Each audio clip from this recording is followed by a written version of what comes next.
Monsieur Bernardin Kouadio est un agriculteur et éleveur ivoirien.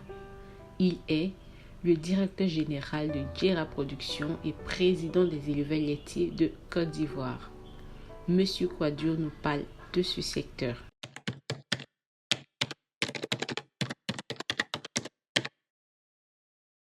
L'état de lieu, c'est qu'aujourd'hui, beaucoup de jeunes arrivent dans ce métier. Aujourd'hui, l'association des éleveurs compte 45 membres, donc on est un peu plus nombreux. Il y a de l'engouement autour donc, de ce métier. Les perspectives donc, sont bonnes pour qu'on puisse progresser vers une professionnalisation de ce métier-là et puis vers une vulgarisation pour que nous ayons des éleveurs de métier qui s'installent.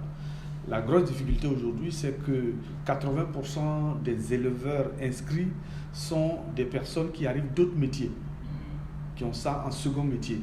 Et c'est une de nos difficultés. Il faut qu'on ait des éleveurs de métier qui en fassent leur métier de base et qui vivent de leur métier. Aujourd'hui, personne parmi nous ne vit de son métier d'éleveur.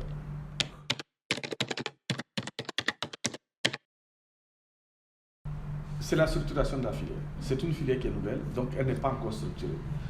Elle n'est pas encore encadrée. Elle n'est pas du tout accompagnée. Donc il faut qu'on arrive à structurer la filière. Aujourd'hui, nous avons une interprofession qui s'est mise en place. Il faut qu'on arrive à organiser les éleveurs. Il y a des tentatives, il y a des schémas en place pour qu'on puisse organiser les éleveurs, qu'on puisse les former, les encadrer à produire mieux et plus, et puis à aller vers la consommation de ces produits-là pour que les clients aient accès à des produits laitiers qui sont faits sur place et qui sont de qualité.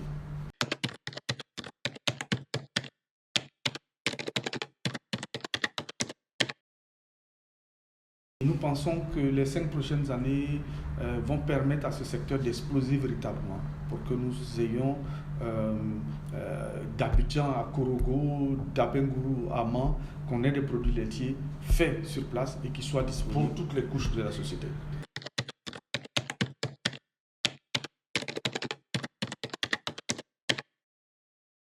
Je crois que c'est une équipe qui vient à la tête de l'interprofession pour aider à structurer, formaliser et organiser cette filière.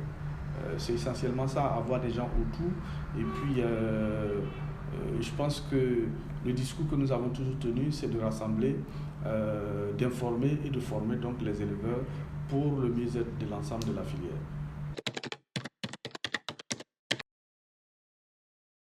Alors, le plus grand défi pour nous, c'est que nous ne représentons pas grand-chose sur le marché. Donc, notre grand défi, c'est d'être représentatif. C'est de produire local et de faire consommer local. Notre deuxième plus grand défi, c'est que notre métier puisse créer de la valeur et que les gens qui arrivent dans ce métier puissent vivre de leur travail. Et puis le troisième défi, c'est d'avoir une génétique locale qui soit adaptée et qui soit exportable chez nous. Si on a ça, je crois qu'on a levé les plus gros obstacles.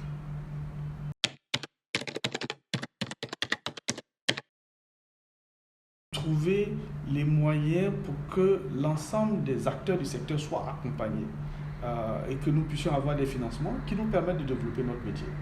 Et puis que nous puissions avoir aussi des facilitations de sorte à ce que nos produits soient accessibles. Il y a des démarches au niveau de la CEDEAO, au niveau de la sous-région, avec notamment un slogan « Mon lait est local ». Je crois qu'en s'appuyant, ce slogan seul dit ce qu'il faut faire, mon lait est local. Aujourd'hui, le lait produit ne représente pas plus de 10% de la consommation. Je crois qu'il faut aller au-delà. Il faut qu'on arrive au-delà, qu'on soit ambitieux et que les années à venir, on représente 15%, 20%, 30%, 40%, pourquoi pas 90%. Il y a des pays africains qui sont arrivés à 100%. Et nous pouvons y arriver.